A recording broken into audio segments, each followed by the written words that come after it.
Botad LCB પોલીસે રાણપુર તાલુકાના રાજપરા ગામ પાસેથી વિદેશી બિયરનો મોટો જથ્થો ઝડપી પાડ્યો છે. એક હેરિયર ગાડીમાંથી 530 બિયર ટીન જપ્ત કરવામાં આવ્યા હતા. કુલ 8.32 લાખનો મુદ્દામાલ કબજે કરાયો છે, જેમાં બિયર અને ગાડીનો સમાવેશ થાય છે.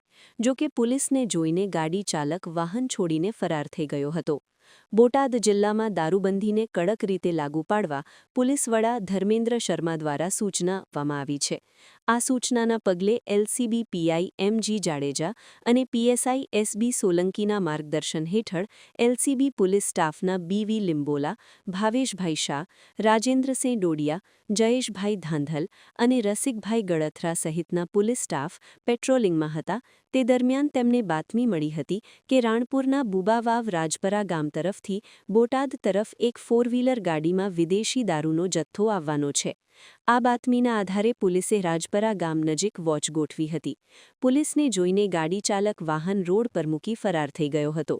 એલસીબી ટીમે GJ04DA 6178 નંબરની હેરિયર ફોર વ્હીલર ગાડીમાંથી 530 બિયર ટીન જપ્ત કર્યા હતા. જપ્ત કરાયેલા બિયર ટીનની કિંમત 1,32,500 આંકવામાં આવી છે. ગાડીની કિંમત ₹7 લાખ ગણતા કુલ 8,32,500નો મુદ્દામાલ કબજે કરવામાં આવ્યો છે.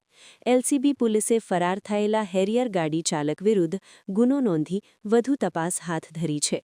રિપોર્ટર વિપુલ લુહાર, બોટાદ.